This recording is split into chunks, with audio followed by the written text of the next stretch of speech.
Yes, sir. Yes, sir. Well, class is in session, folks. Neely Fuller Jr. is back with us again. Another class on the system of racism and white supremacy.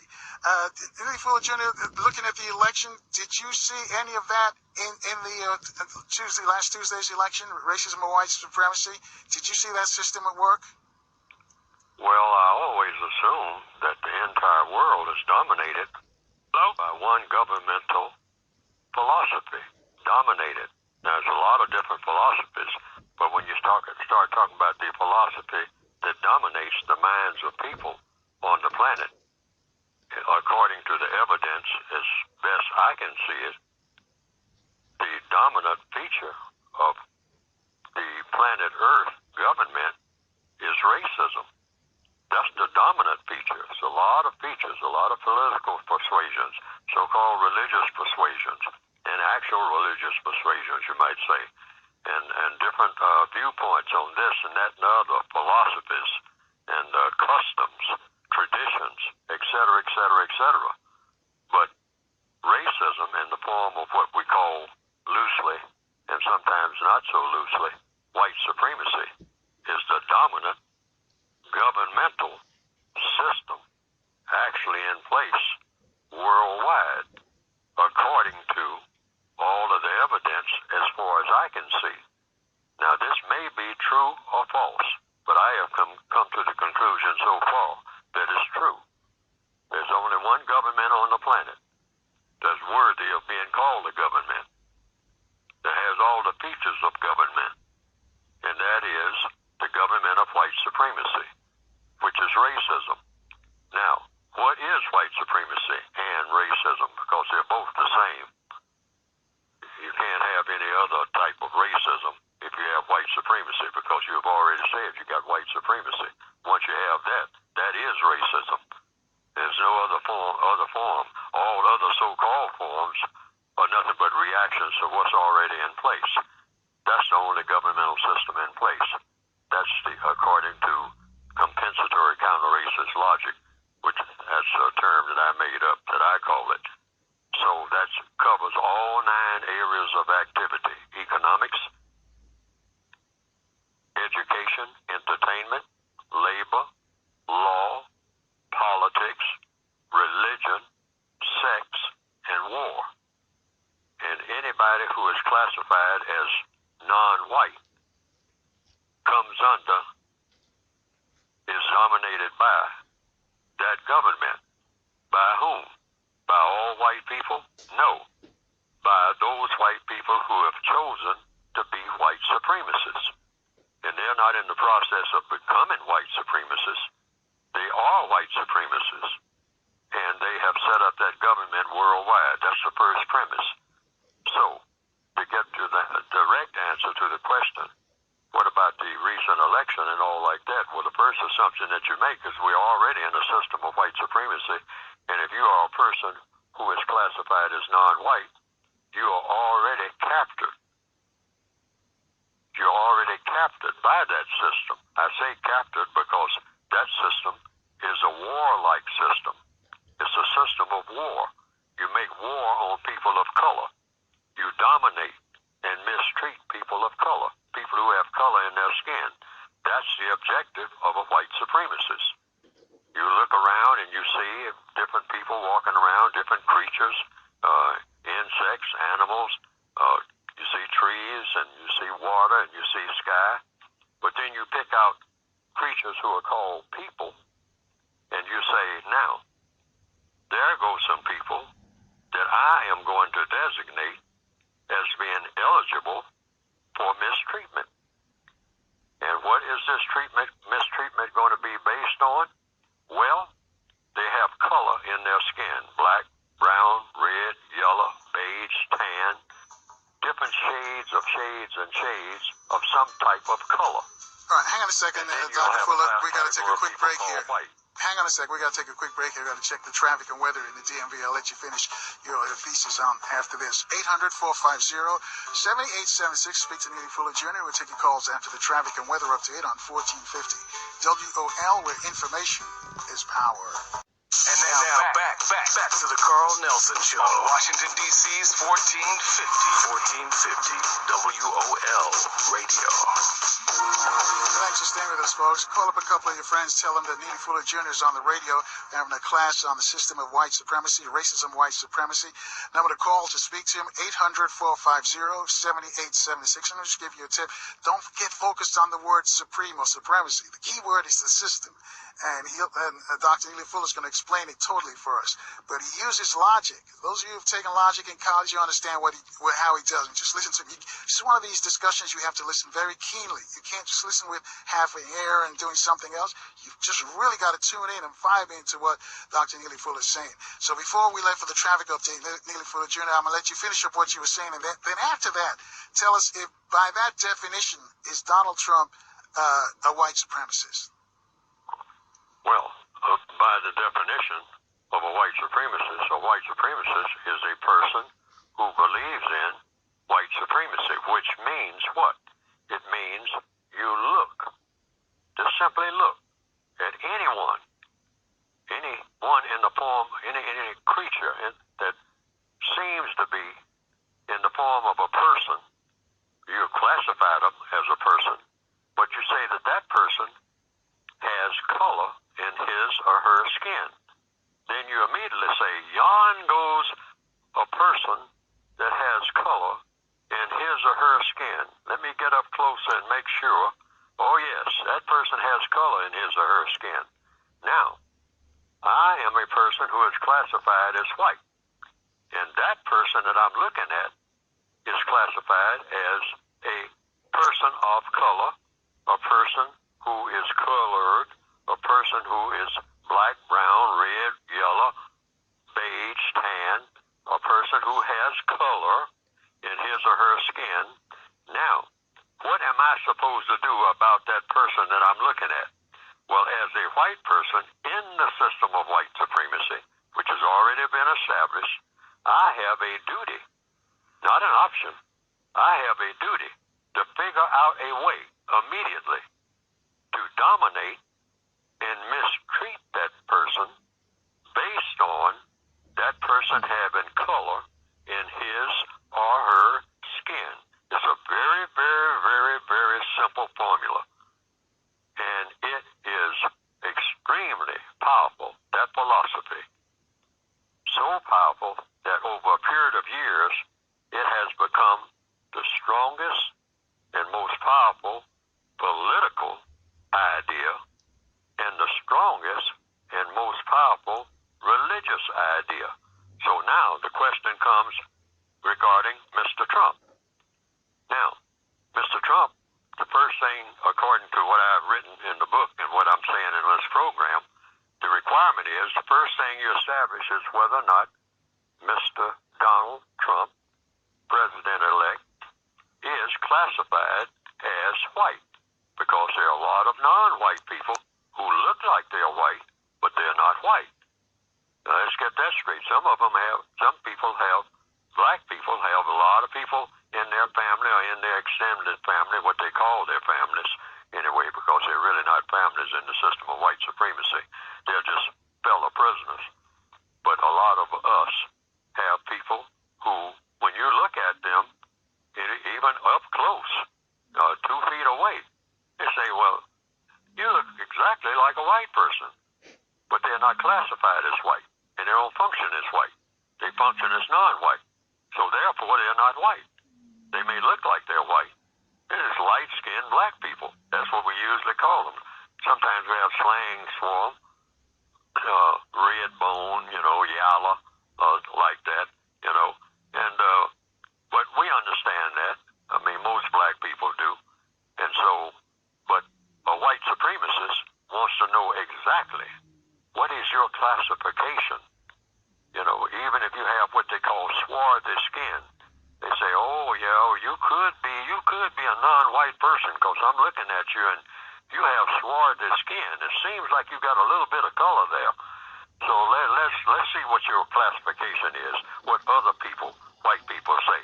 Let's parade you by everybody, a committee here, you might say, and see, what they say. And if you squeak by classified as white, then you are not eligible to be dominated under the white supremacist system on the basis of color.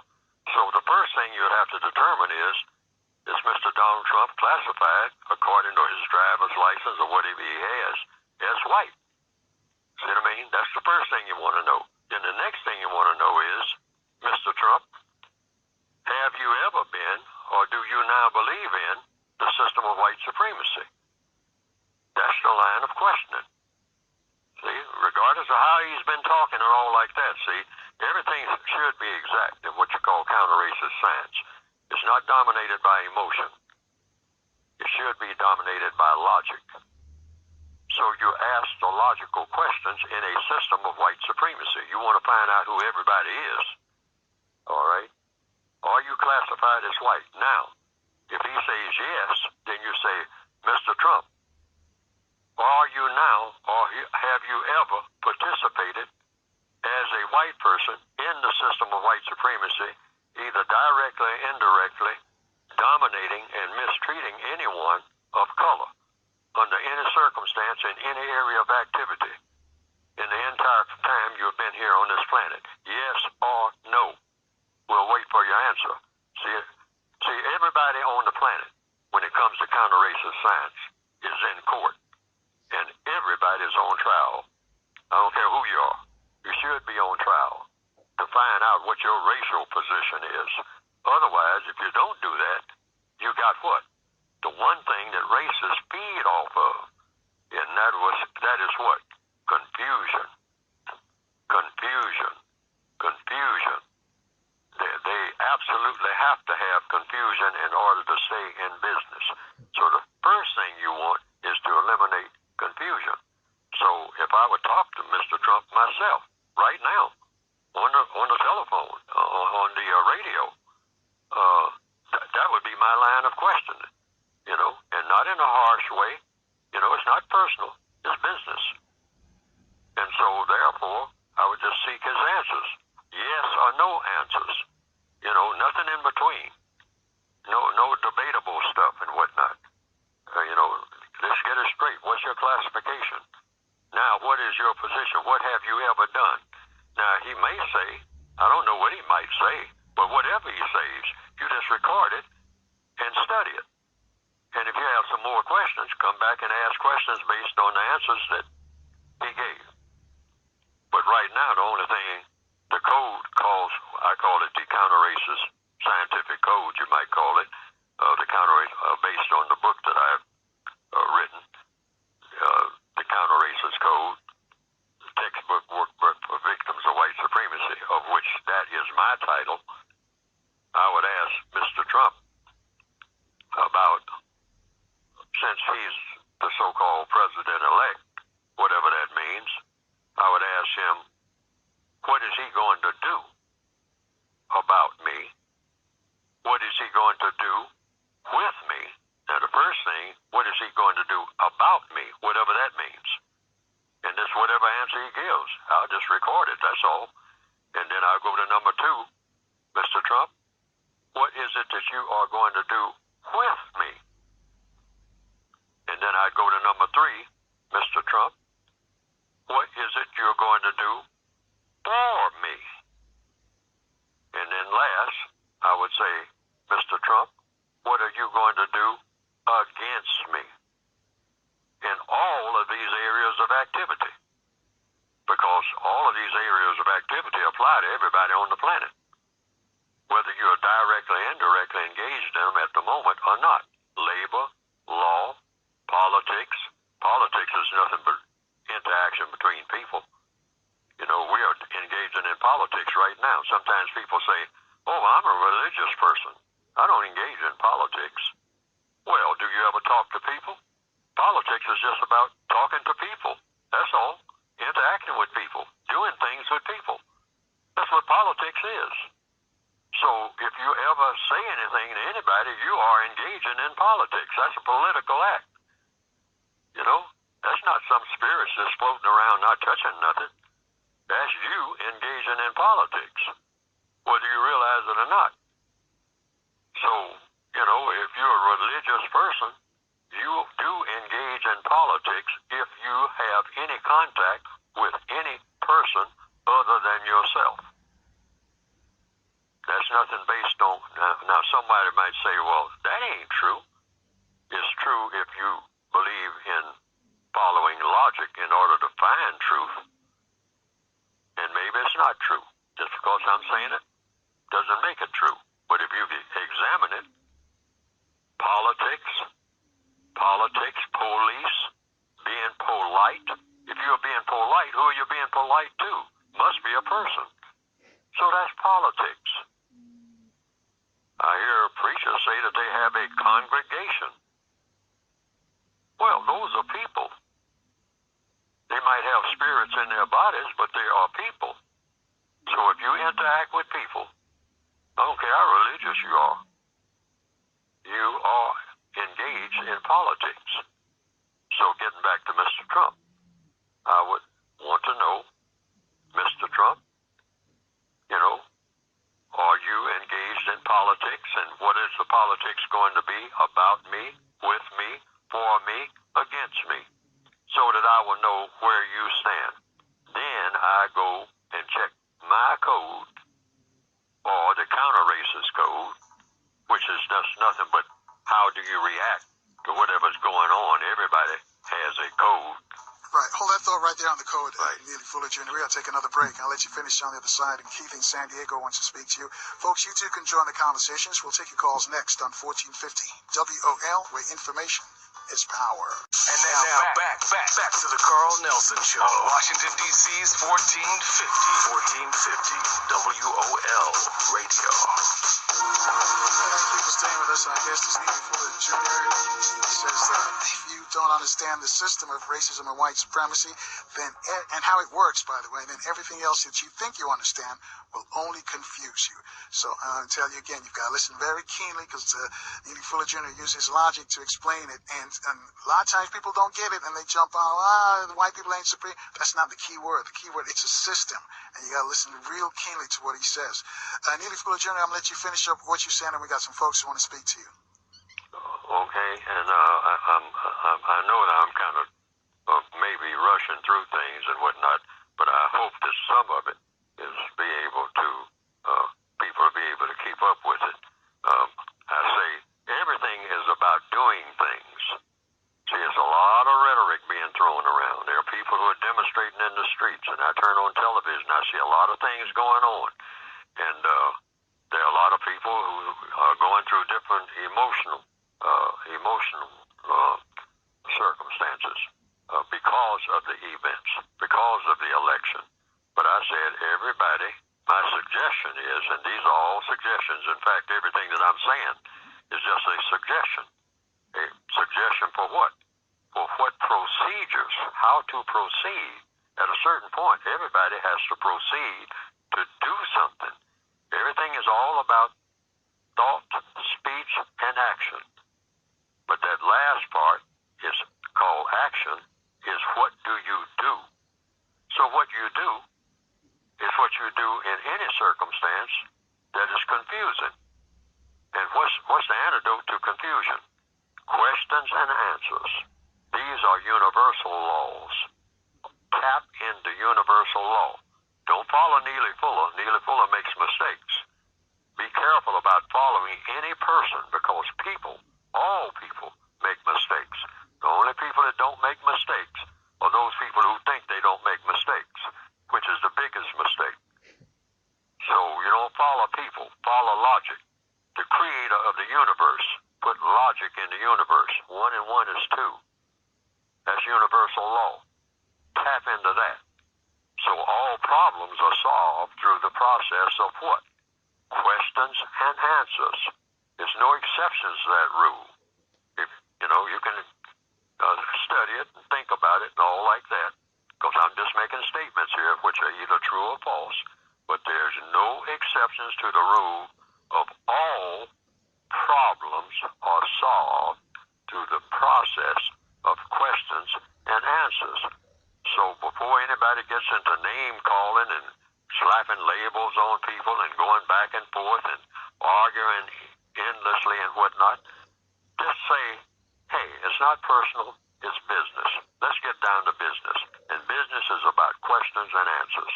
Getting the correct answers to every question, and there is a correct answer to every question. There's no such thing as a silly question, because every question in the universe has an answer. It's just about finding out what it is. So the first procedure is to ask the questions. So like I said before, quick review. Mr. Trump, what are you going to do about me, with me, for me, against me? These are questions. And whatever answer he gives, don't argue about it. If you are confused about his answer, which you may be, then just ask more questions. In order to do what? Get clarification. You don't want to walk away scratching your head wondering what he meant. See, I mean, that's why I said in every area of activity, economics, education, entertainment, labor, law, politics, religion, sex, and war, which means you're going to have a little time to sit down and have him outline, I'm going to do this about you or for you or against you. You're a black person? Okay, I'm gonna do this against you in the area of economics. Look out for me, because I'm coming after you in economics. And these are I got 6 things here that I'm going to do. Now, I'm not quoting Mr. Trump. He hasn't said nothing like this. I'm just giving this as an illustration, because this applies to every white person according to the counter-racist code. I mean, it shouldn't be any dilemmas. We need to get rid of all the dilemmas where black people are wondering what white people are thinking or what they're going to do. White people are walking around thinking about what black people are thinking and what they're going to do. We need to eliminate that immediately. So just by simply doing what? Asking questions and getting answers to those questions. Any white person that you work with every day, you ask Mr. Trump the same questions you ask everybody else. That's under the spirit and the letter of equality. It's called justice. Talk to everybody the same. Doesn't make any difference what their status is, because you're trying to produce a product called justice, guaranteeing that no person is mistreated and guaranteeing that the person that needs help the most gets the most constructive help. That's the compensatory counter-racist definition for justice. So you just ask people, what's on your mind? What are you going to do about me? What are you going to do with me? What are you going to do against me? And the answer might be anything. I'll just give a hypothetical. Many white people say, well, really, I'm not usually around black people, so I'm not going to do anything about you. I'm not going to do anything with you or against you or for you. I mean, you just go about your business and I go about mine. But then you say, well, wait a minute, we got these 9 areas of activity. And when you interact with any black person, not just me, what is your interaction going to be? So that nobody will be confused. See, the main thing we're trying to get rid of, or should be trying to get rid of, once and for all, is confusion. Confusion. Even boxers in a ring know what the game is, you might say, or what the rules are. That's why before the bell rings, they come out and talk in the center of the ring, and then they retire to their corners, and they come out fighting, you might say, because that's what they agreed to do. Hey, it seems like we're not here for nothing else, so we might as well get it on. I mean, we have eliminated everything else. I mean, getting along any other kind of way, if that's the case. People do it on battlefields. They wave a flag sometimes, and they come out and talk. The mafiosa does the same thing, what they call organized crime. So we have seen in some of the movies and whatnot. People sit down around a table, and they agree or disagree. And what happens at a lot of those tables, which we well know from experience and from observation, particularly as non-white people, is a whole bunch of lies are told. But at least you know that the lies were told, because you asked specific questions. If you ask a specific question, if a person owes you some money, they say, I'm going to pay you Thursday before noon. Thursday passes, and noon passes, money, you know that you either been lied to or something else happened that that person has to explain. And this is what we want. We want clarity more than we want anything. So everybody needs to just, in my opinion, needs to just calm down, even though at the moment I might not sound like I'm calm, but if I was actually in a negotiating setting, I would try to be as calm as I possibly could, because that's how you get things done. That's the scientific way. You ever go into a laboratory and watch scientists at work? They want it quiet. They want everything systematic. They don't want a lot of shouting and people knocking things over and screaming and yelling. You sit down and you ask questions and get answers to the questions. Even if the answer is I don't know. That's an answer. Because later on you can say, well, you told me you didn't know. But I have found evidence since then, 3 years later, that you knew something about those answers to those questions that I asked you 3 years ago, sir or ma'am. And that's with anybody, white or non-white. That's how we produce a product called justice. All right, 800-450-7876. I mentioned Keith's been holding for you, and he's calling us from San Diego. He's on line 2. Keith, you're on with Neely Fuller Jr. Yes, good afternoon, gentlemen. And I wanted to ask Mr. Fuller there, how much do you blame the current president for the state of Black America and also for carrying on the supremacy legacy that you always talk about? And I'll take my answer off there. Thank you.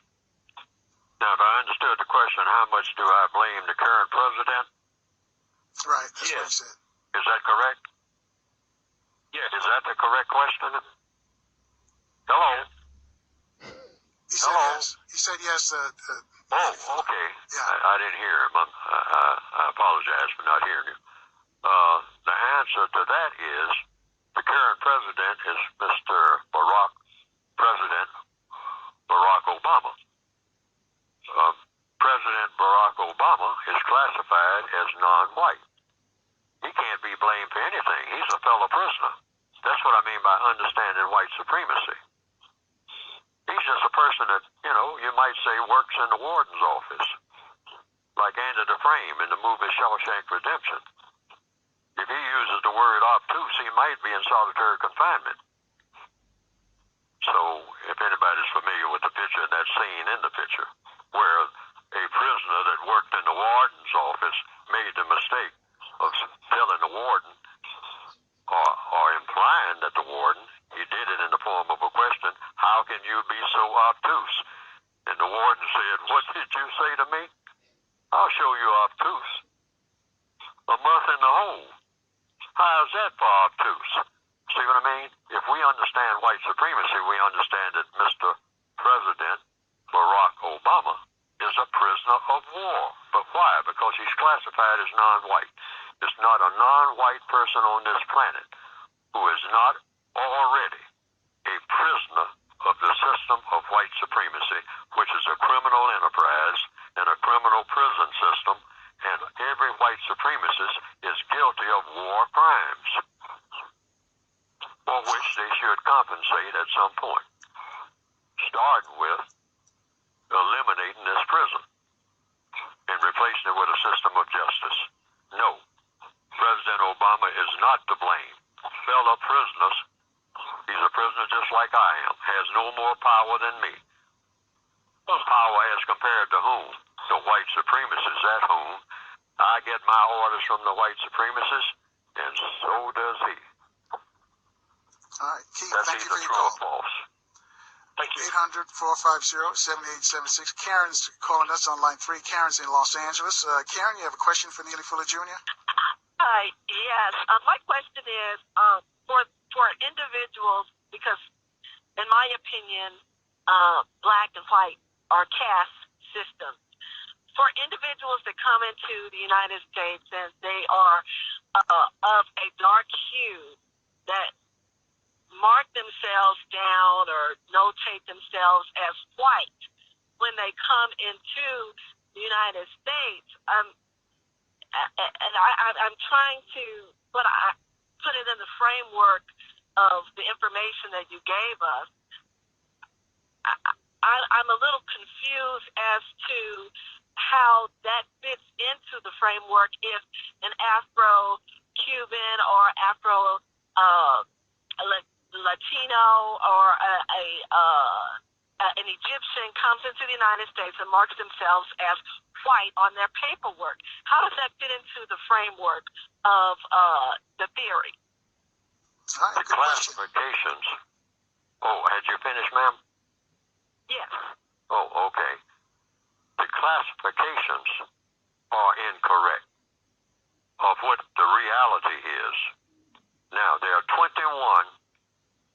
classifications in the Northwestern Hemisphere for people based on what they call race, racial classifications. In 1860, there were just 3. Right. Hold that thought right there, Neely Fuller Jr. Okay. We got to take another break. Traffic and weather update for our folks in the DMV. 800-450-7876. That's the number to call. Just raise your hand and speak to Neely Fuller Jr. We'll take your calls next on 1450 WOL, where information is power. And now back to the Carl Nelson Show on Washington, D.C.'s 1450 WOL Radio. Thank you for staying with us, folks. Just want to remind you, coming up later this week, geopolitical analyst Craig Hewlett's going to join us. Craig's going to tell us about the ramifications of Donald Trump's victory. How is it playing out? This populist fever that's spreading all over the globe. We saw it in the UK and some parts in France as well. We'll see what the Chinese think about Donald Trump. He's going to tell us. And also, political science professor James Taylor is going to join us. Professor Taylor from UC Berkeley, UC San Francisco, one of the best political scientists out there. He's going to analyze last Tuesday's race and find out, if really the black folks did let down not Donald Trump, let down Hillary Clinton. 800-450-7876. Again, that's the number to call. Speak to Neely Fuller Jr. So I'm going to let you finish up responding to Karen's questions, Neely Fuller Jr. 1860, in the Northwestern Hemisphere, there were 3 classifications, according to most records, that have been called to my attention. White, black, mulatto. Now, in the latest census, I think, there are 21 classifications. None of these classifications make sense, including African American. None of them make sense. None of these classifications make sense except one, and that is white, distinctively. And white is always at the top of all of these classifications in a list that is made. Now, there's got to be a reason for that, because if you're going by alphabetical order, white is not at the top. African American or African would be at the top. If you're talking about just, simple classifications of people, dictionary classifications, encyclopedia classifications. So you can just start with asking the question, why is white always at the top? Why is white always at the top of 21 classifications? Okay? And you even have a classification called other.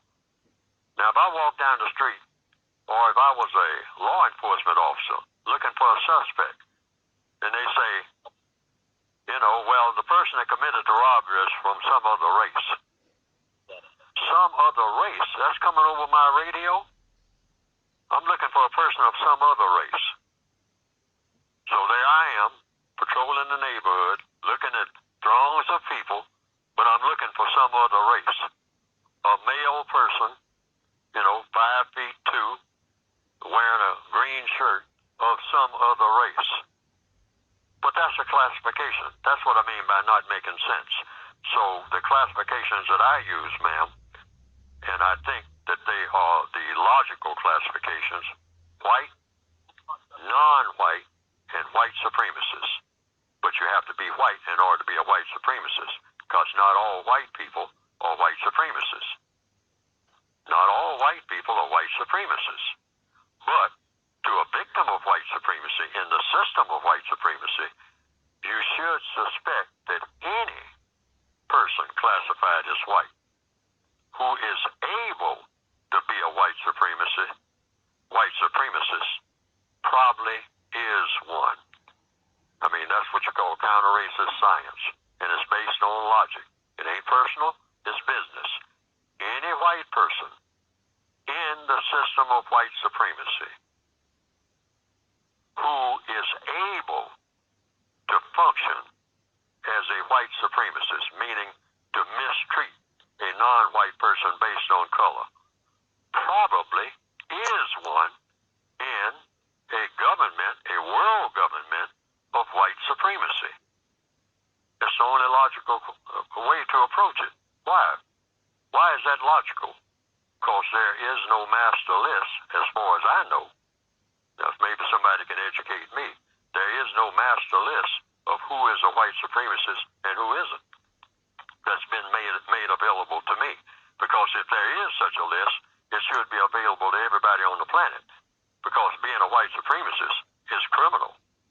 You are a criminal. You are already a part of a criminal terrorist organization called white supremacy. Not only an organization, a world system of government. And every white person has to make a decision as to whether or not they're going to participate in that government once they become aware of the existence of it or not. And how do they not participate? Simply by practicing justice, meaning guaranteeing in every instance that nobody's mistreated, regardless of who it is, and guaranteeing in everything that they enter, every situation that they're in, that the person that needs help the most gets the most constructive help. Otherwise, the victim of racism, of which I am one, has a duty to suspect that you, whomever you are as a white person, may be a white supremacist based on logic. It ain't personal, it's business. The logic of what? I don't have a master list. It's just like I'm looking for that some other race, you might say. And I'm a patrol officer. But I'm looking for a suspect who has committed a crime because the system of white supremacy is a world crime. The system of white supremacy is a criminal system. Why? Because it's designed to mistreat people simply because they have color in their skin. Right. Folks, I tell you, you got to listen very keenly, because as I said, Neely Fuller uses logic to explain how he reaches his point. It's a situation for you here, Neely Fuller Jr. And the question is, could you ask your guest to address the phenomenon of Rachel Dolezal? That's the white woman who masqueraded as black. She was head of the NAACP, and I guess out west until she was outed. And the other question is, I have a friend who, if you see him physically, he's white. And he had to tell me he was black. I mean, he's got blonde hair, he's got brown eyes, and if anybody saw him, they think he's white. They think he's just a white dude. And we start having a conversation, and he told me, well, I'm black. And I'm like, all right, yeah, I thought he was pulling my leg. And he says, no. And he explained to me, his great-grandfather and all of this. And we were having a conversation over the week. He says he gets disgusted because when he's with his white friends, what they talk about black people. And he says his blood just boils just to hear the conversation, but yet still he won't come out and say he's black.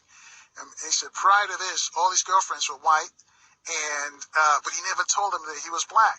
But now he's got another white girlfriend who is his fiance, but he's told her that he's black. So I says, you must really like her. He says, yeah, I'm going to marry this one. So I had to tell her the truth. But it's sort of the double life that these two people are living. I wonder if you could address that for us. Yeah, I'll address it. I'm saying the procedure as of now, until we find a better one, is you ask him, what's on his driver's license? What's on his paperwork? White. Does it say white? Yes. He's a racist suspect because he's able to be one. And he's talking about race, which means he knows the difference between one color and another. That makes him able. If you know your colors, if you know the difference between one color and another, and you're a white person, you have to make a decision about whether you're going to practice racism or not, because you know the difference between one color and another. So you can't be a racist if you don't know the difference between one color and another, because racism is all about color. It's about nothing else. It's all about color. What color? Does that person have color in his or her skin? And if you are a white supremacist, you have a duty under the system of white supremacy to mistreat anyone who has color in his or her skin. That's the duty of a white supremacist. One way or another, you got to find a way to mistreat that person. Go out of your way to mistreat that person. That's your reason for being. Because it has profits to it. It keeps the system going. What are these profits in the system of white supremacy? Fun, glory, and material comfort. Everybody on the planet, regardless of who it is, male, female, white, non-white, short, tall, old, young, everybody likes fun. Every creature likes fun. Every insect likes fun. They like glory. In other words, they like people to, other creatures to pay them some attention and whatnot, in a favorable way. And they like material comfort. A bee, a bird, likes material comfort. So do people. The white supremacists thought up a scheme for mistreating a whole category of people called non-white people throughout the entire planet. And they pulled that off in a magnificent fashion because nobody else thought of nothing like that. That's how they came into being. And they pulled that off in record time. And it's a very difficult thing for a white person to be born into that system and to give up without a fight. Why? Because it is so much fun connected with being able to just mistreat a person on the basis of color, and everybody applaud it, and everybody say it's just fine, and it doesn't matter, except it only matters that you're having fun doing it, and you're getting glory out of it, and you're getting material comfort. It's a hard thing for a person classified as white to give up. So therefore, it's the duty of every victim of racism to say, until we replace the system of white supremacy with justice, then every person who is able to be a white supremacist, it's not personal, it's business.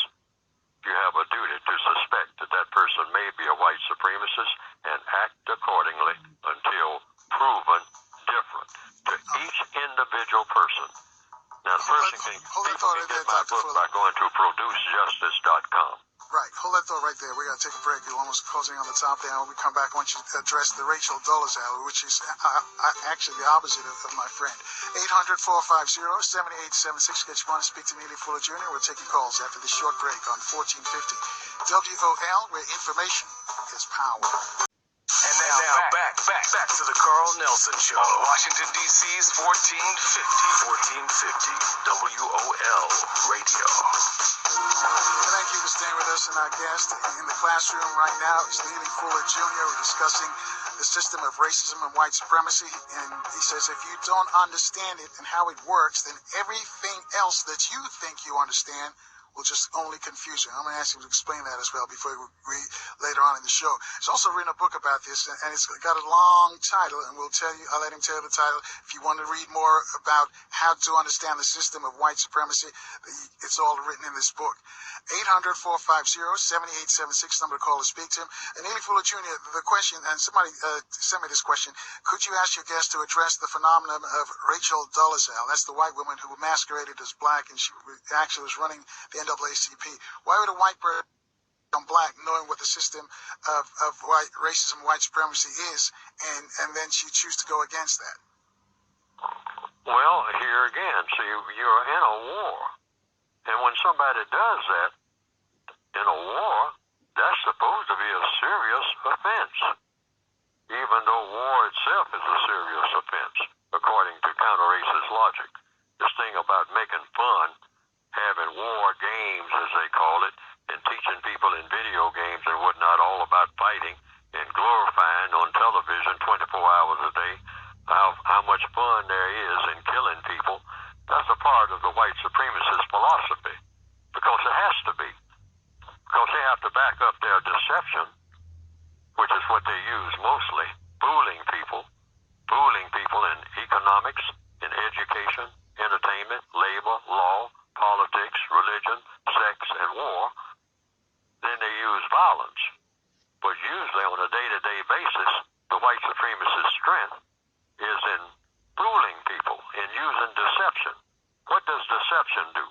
deceive someone. You confuse the person. And as any boxer will tell you, any football player will tell you, any basketball player will tell you, any card player will tell you, confusion is the essence of the game. The roulette wheel is about confusion in a casino. You're confused about whether you're going to win or lose. But the house, as they call it, they know that they're going to win most of the time. They're not confused.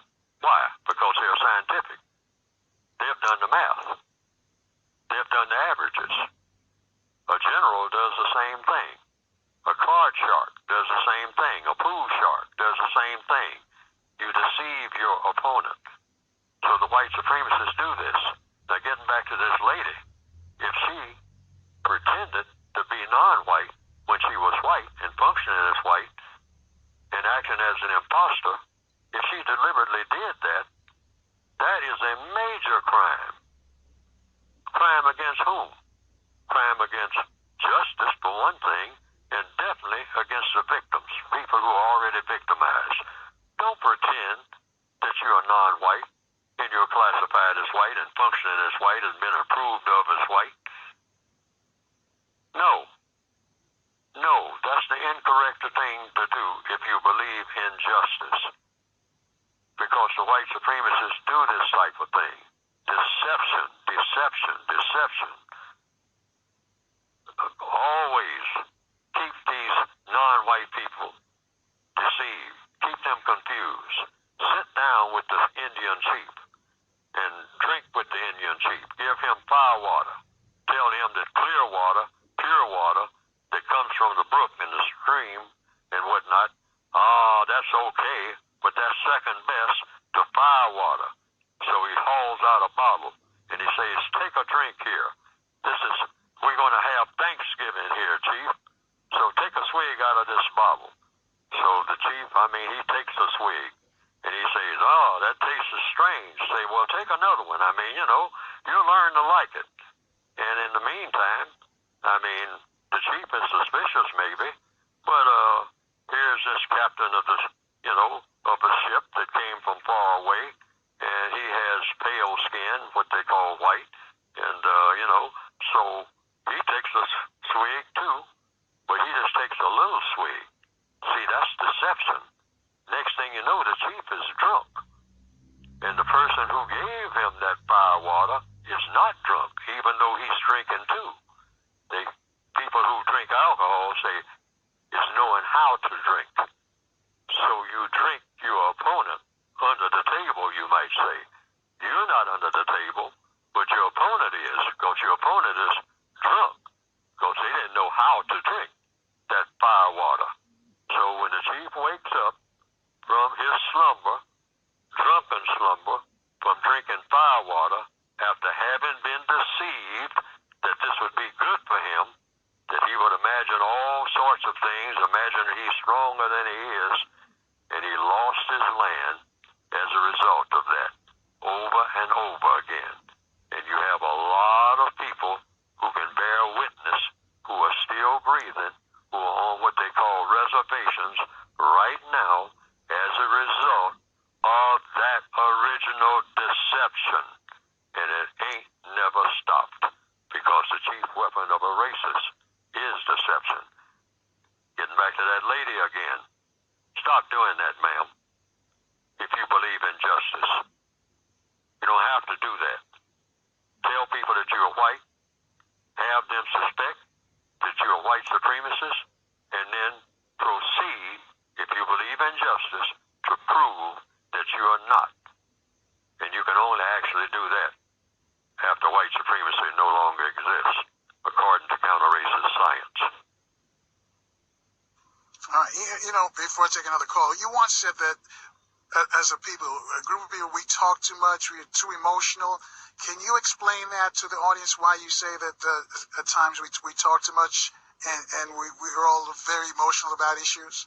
Well, we don't really talk too much. It's what we say when we do talk, because we use the language that we have been given.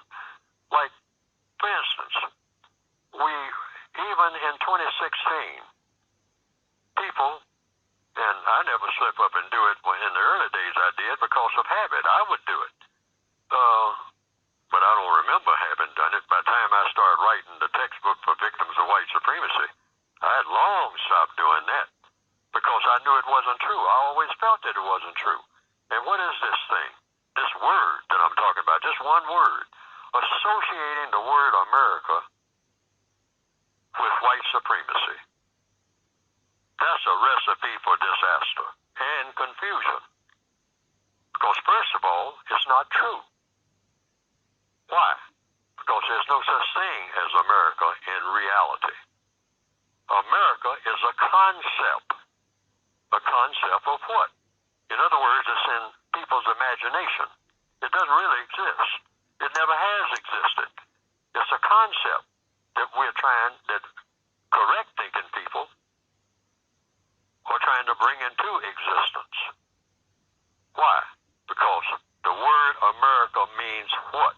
Functionally, in order for it to have any meaning of anything, America refers to not a place, but a person. It's a person who would be an American. But there are no Americans, original Americans, or the Americans in actuality now, conventional Americans, any kind of American. When you say a person is an American, it's not true. You can't be an American in a system of white supremacy. Why?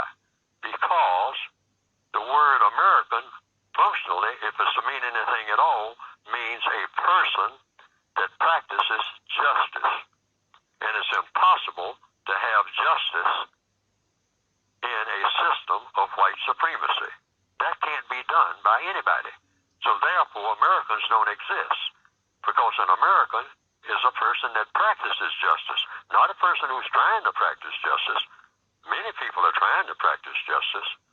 Many white people will tell you they are trying to practice justice, but justice doesn't exist anywhere on the planet. It doesn't exist. So no one can accuse someone of being a racist American. That's incompatible completely. A racist is a racist. And what is a racist? A white supremacist. Why? Because there are no other races of people. If you believe in racism, it means you believe in white supremacy. There are no categories of race in function other than the category of white supremacists. Why? According to the evidence. I mean, there is no such thing as a black race. Because black people are not supreme over nothing. Nowhere on the planet. You can't find some black people who are supreme over anything, including themselves, anywhere on the planet. Because what is the equation? What is the evidence? What is the truth? You can't have white supremacy and black independence on the same planet at the same time. It is totally impossible. But a person might have to think about it for a couple of days or a couple of hours. It might jump right at you, out at you. I've been trying to say it for years. But you have black people who will say in America, outside of America, as a good American. If a good American, well, even that term, my goodness, is there a bad American? I mean, how you going to be an American and be anything but good? I mean, that's the whole point. I mean, we just throw words around, see, because the question was about the use of words. It's hundreds of words, including the N-word, that gets people all disturbed and whatnot, when all you have to do is what? Ask questions about the N-word. It'll take you right where you need to go. I have a procedure according to the code that I have written, that when someone calls me by the word, the so-called N-word, I don't get excited or frustrated or angry or start running up and down the hall screaming and whatnot. No. I go into hold that thought right there, question because we want to hear your reaction when somebody uses the N-word in your presence or calls you the N-word. But we got to take our last look at the traffic in the DMV. 800-450-7876. Speak to Neely Fuller Jr. We're taking calls after this traffic and weather update. Our last look at the traffic right here on 1450 WOL, where information is power. Carl Nelson live and local from 6 to 10 a.m. on 1450 WOL. And thank you for staying with us here. We're here from 4 until 7. 800-450-7876. Speak to Neely Fuller Jr. I can tell you, folks, you got to listen really, really keenly to when Neely Fuller's on the radio, because he explains everything and he uses logic. So, Dr. Neely Fuller Jr., I'm going to let you finish up to tell us how you respond when somebody calls you the N-word or you hear the N-word in your presence. Yes.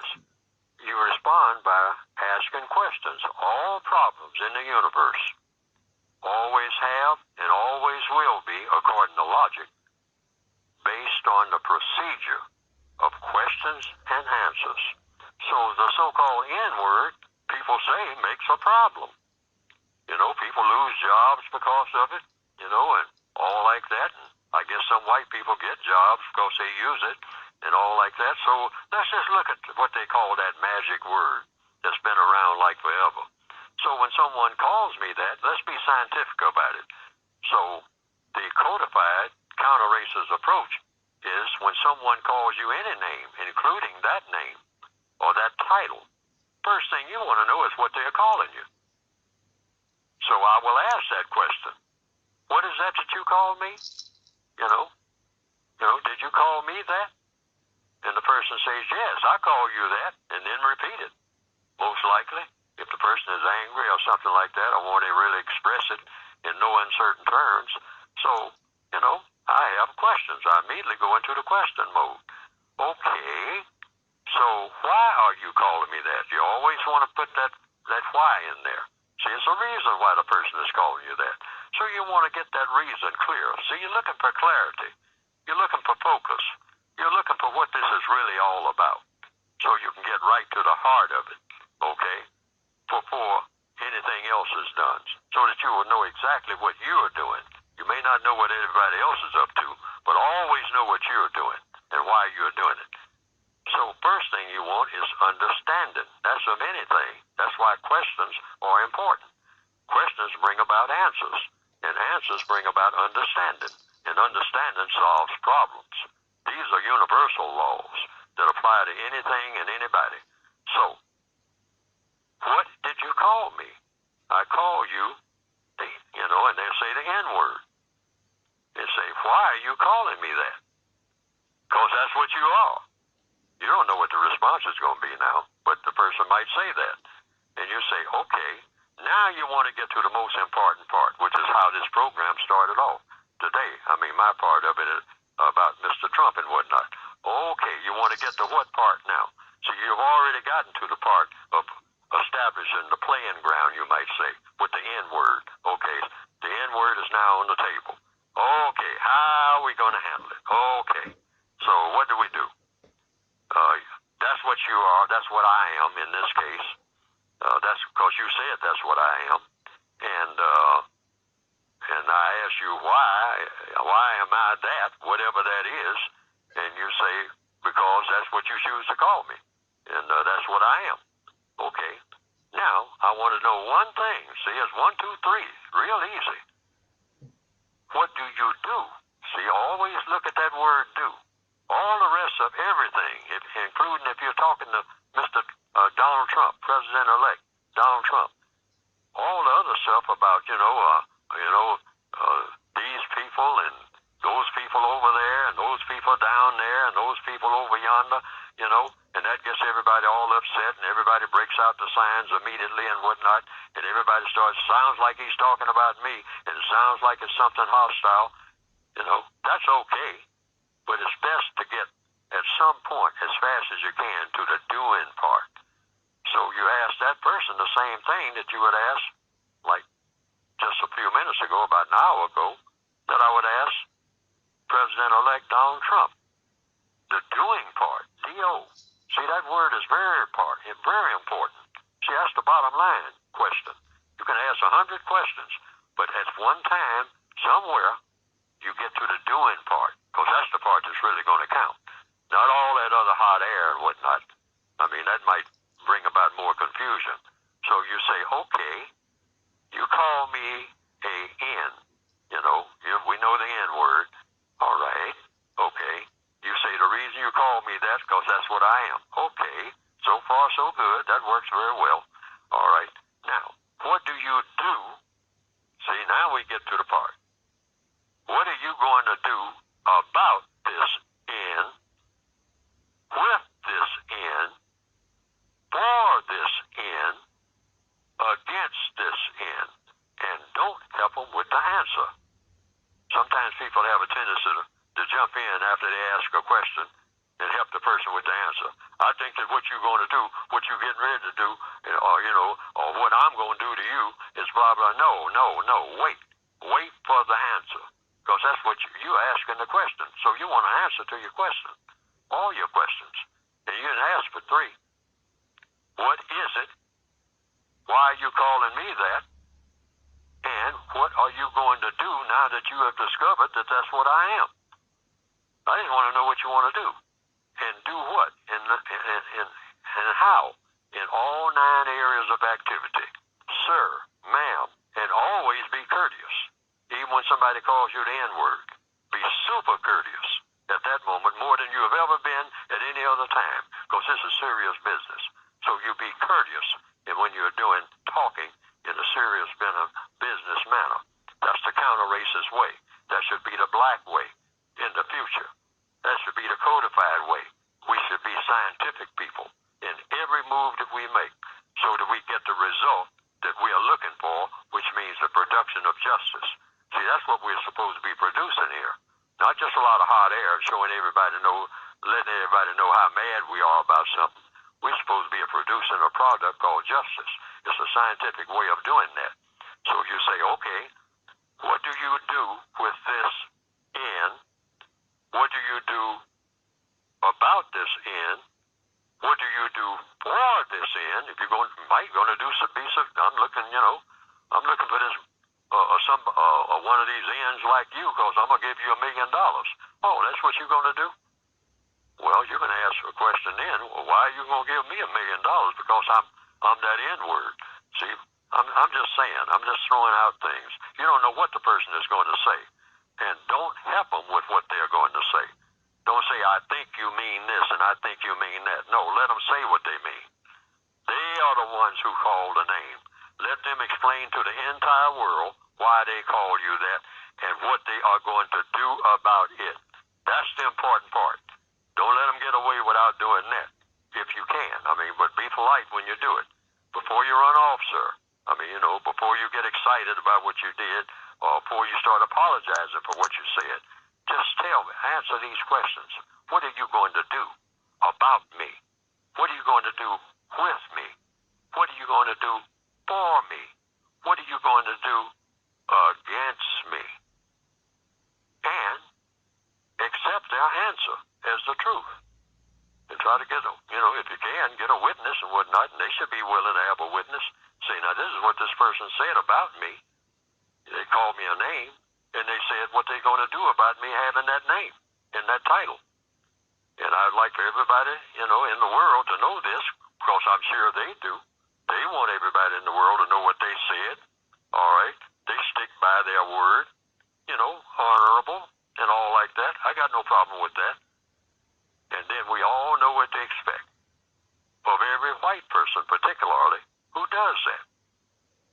You just want answers.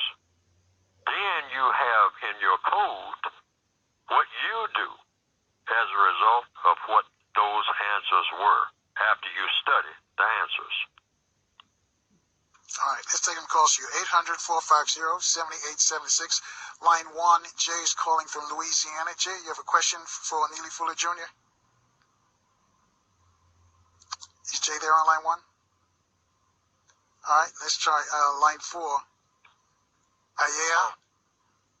Can you hear me? Can you hear me? Yeah, but speak up. Get closer to that phone. Okay. Good evening. Great show, and good evening to Dr. Fuller. Always admire his work with Dr. Nelson. I saw something today on social media, and I want to see if Dr. Fuller could address what it is, where individuals condemn the fact President Obama had to basically repudiate Ms. Farrakhan, Reverend Jim. Now, we see no big outcry when they appointed Steve Bannon as in the White House from the end of top hierarchy. Right. You kind of. I get the gist of it. What lesson can we learn? What lesson can we learn from this, Dr. Fuller? Is this white supremacy and there's a lesson to be learned? Now take your hand off there. Right. Neely Fuller, I'm not sure if you got it all, but he was saying that Barack Obama was forced to condemn Minister Farrakhan and Jeremiah Wright, and yet now Donald Trump has an accused racist in Bannon on his staff, and nobody's condemning Bannon or condemning Trump and forcing Trump to repudiate Bannon. And he wants to know what lesson can we learn from that. Well, the lessons that we learn are that we might be in a system of white supremacy. I think that we really are. We either are or we're not. Now, a lot of black people will dispute that. We're not in no system of no white supremacy. I've heard a lot of black people say that. They've said that to me directly. Say, oh, you're just making that up, Fuller. I mean, that's in your imagination. There ain't no such thing as that. No white supremacy. That doesn't exist, But I don't argue the point. I say, okay, well, something exists. So hang on a sec. I hear my drummers warming up. We got to take another break. I'll let you finish on the other side. Right here on 1450 WOL, where information is power. And now back to the Carl Nelson Show on Washington, D.C.'s 1450 WOL Radio. And thank you for staying with us, folks. Our guest is Neely Fuller Jr. discussing the system of white supremacy, how it works. And Neely Fuller Jr. says if you don't understand it and how it works, then everything else you think you understand will only confuse you. Folks, like I tell you all the time when he's on the air, you gotta listen very keenly because he uses logic to underscore his points. Now, before we left, Jay in Louisiana asked the question. I'll repeat it for those who probably missed it. He said Barack Obama was forced to denounce Minister Farrakhan and also Jeremiah Wright. Now that we have President-elect Donald Trump, and he's got Steve Bannon there, who is accused of being an anti-Semite and a racist, but nobody's asking Trump to repudiate him. So he wanted to find out if there was a lesson there for us. Well, according to the code, see, I don't call anybody. Now, this is what the code requires me to do. The counter-racist code. I mean, according to, that's supposed to be based on logic, universal logic. I don't call anybody any name except the name that the person wants to be called. So when somebody else calls somebody a name, I just say, don't call anybody any kind of name except the name and or title that the person wants to be called. Even if the person changes his or her name or title 3 times a day. Say if you're working on a job in a barbershop or wherever, and a person that and they keep changing their name and keep changing their title. People change titles. They don't change their names that often, but they change titles when they change jobs and all like that. So I just say call people by the names and titles that they want to be called. That's logical. That's logical, and that is constructive, because we're always supposed to be using constructive logic. So now when I'm asked to repudiate something that somebody else said, I don't even know what they mean by repudiate. That's the first thing. See, words are very important. What do you mean repudiate? You're asking me to repudiate something that somebody said? I'm not, whoever the person is that said what they said, all I have to do is say they said what they said. Now, if you ask me my opinion of the issues that they're talking about, whoa, now that's a whole different thing. Now I'll talk about the issues. But repudiating what another person says, I don't even know what that means, and I'm going to say I don't know what it means. Now, if you're asking me to say something against it and all like that, I'm going to say, no, I'm not doing that. The person said what they wanted to say, I guess. And if they want to say something else, they'll do that. It's up to them. I just want to know what they said and whether or not it's going to have anything to do with some plans that they have for me or for anybody else that's going to be in one of two categories, constructive or non-constructive. Because, like I said, I sent on one thing more than anything, the doing part, not what I call the hot air part, where everybody's just saying all kinds of things all over the place. I just want to know, wait a minute, slow down, everybody. I mean, 10,000 people out there, and everybody's talking at once. I just want to know what each one of those 10,000 people, each one of those 10,000 people is going to do after they get through talking. See, we all talk, but the doing part is the only part that counts. I can sit up and praise someone, I mean, all day long. You know, I mean, fall down and roll in the dirt and jump up and climb a tree and scream and yell. But at the end of the day, that person standing down there watching me do all of this, if you use logic, will say, yeah, but what I need is a meal to eat. I haven't eaten all day. Is there any way that you can figure out a way that you can give me a meal to eat? And if my answer is, oh no, I don't have no way to get you fed, then that's the end of that conversation. Why? Because all I was waiting on is the doing part. All of that other stuff doesn't count. According to what? According to logic. That's what. I'm hungry. I need to be fed. End of story. I don't want to know how anybody feels about anything. I'm hungry. It takes food to knock out hunger. That's it. There isn't anything else. Everybody on the planet should learn to think like that. Name calling and all that. Call any kind of name you want. I want to know what you're going to do. If nobody's going to do anything as a result, we're right back to square one. Like nothing was ever said. Period. Whether it was praise or whether it was denunciation. The doing part. Keep looking for the doing part. Black people have been faked out many a time because we missed the doing part or the not doing part. We got to stop that. Become more scientific. Think more, observe more, look for the doing part more, and stop getting faked out by, card sharks and phony balls on the football field and, fastballs and what do they call it in baseball? I mean, all these hidden balls and all like that. No. These ball games, deception. See, usually when there's just a whole lot of rhetoric and everybody's walking around bumping into each other and everybody's screaming and yelling at once, the white supremacists, like I said at the beginning of this program, thrive on that.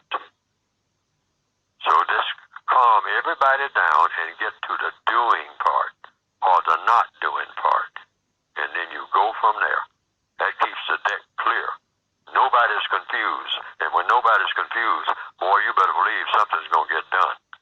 When nobody's confused, because the white supremacists strive on confusion.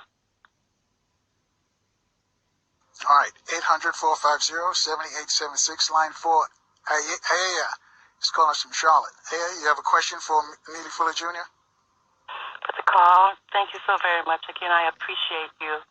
And I thank you. I would like to say greetings of solidarity of spirituality to you, Dr. Neely. And I say that because you and I have broken bread before, and please, may I ask you to please share our best regards to your lovely wife and family for your literary labor of love for what you have done with your word. However, Dr. Neely, with all due respect, I want to share with you. You asked a question earlier regarding you want to see a master list of what you call, I call so-called white supremacy, but it's also known as racism and European domination. I want to share with you, have you ever heard of this book in YouTube it is called Democratic Coma. Democratic Coma by Vernon Brannon. Please. No, I haven't heard about it, but do us a favor because we're racing the clock. We got a bunch of people want to speak to him. So if you can put it in a question form so he can respond. All right. Well, I did want to say that Mr. Farrakhan did do some doing, and he declared us on October the 30th as an independent spiritual nation of God in the nation of united devils in this country. Now, I said it to say to you, Dr. President Neely, listen, did you vote during this election? If so, well, that's conflicting to me because I just want to ask you to just think about the fact that the only reason why there is so-called white supremacy is because in the 21st century, no offense, but I think with all due respect, you and Shahrazad Ali, you're the gloom and doom of this century and telling us what Europeans have done to our spirit. All right, let's give him a chance to respond. I thank you for your call. I thank you for your call. Dr. Fuller, you want to respond to anything she said? Because I wasn't feeling. Well, I didn't hear a question. I didn't either. So we'll move on then. 800-450-7876. Janet's calling from Greenville in North Carolina. Janet, do you have a question for Neely Fuller Jr.? Hello. Yes, I want to say thank you for taking my call. And Mr. Fuller, I really enjoy your program when you're on the radio, and I love the little anecdotes that you tell using movies and life in general. But I have a question for you, and that is when you spoke about if someone should call you the N-word, and you get to the doing part. What if the doing part ends up in violence? In other words, you ask the person, what are you going to do about calling me the N-word? And they hit you or something. I mean, what would your next step be? Is it self-defense, physically back, or what would the next step be? And I'll take it off the air. Thank you. The next step is you defend yourself. You defend yourself from anybody who hits you. That's what I mean by the doing part. Okay? But suppose the person doesn't hit you, but say that they are going to do something like deny you work, to deny you a job, or housing, or something like that. That's the answer. The person say, I don't like you people, I don't like you in people and all like that, so I'm going to do things against you. You know? I mean, as a result of my dislike, I'm not just going to walk around disliking you, I'm going to do something about it. Okay? And one thing I'm going to do about it, I'm going to see to it that you don't get this job that you applied for. So, what I do then, since that's what the person told me they're going to do, they have announced outright that they're declaring war on me, okay, but war within the sense that they're going to block me off from employment as best that they can, then I'm going to take all of the necessary steps to get employed and use that as a factor and be on the lookout for this person doing what they said they were going to do. All I'm looking for is honesty. You know, as victims of white supremacy, we have to cast aside this thing of wanting to be loved overnight or instantly. I mean, everybody's walking around using that word love. I say there's no such thing as love without justice. So just make the word justice, substitute the word justice for the word love. Because we usually think of love as being everybody just hugging and singing and high-fiving and handshaking. And that's not love at all.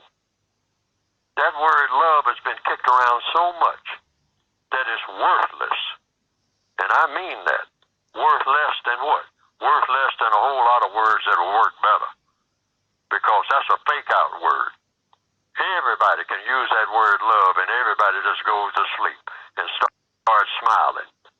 Just the mention of the word. What we got to have is love. But if you make the word what it really is, synonymous with justice, because you can't have love without justice, and justice doesn't exist. Therefore, love doesn't exist. So if we're talking about that emotional high, because victims of racism are always looking for emotional highs. That's how we get strung out on drugs and alcohol. We're looking for an emotional high. We don't need any more emotional highs. We need something that's going to stick to the ribs, something that's going to last forever, something solid.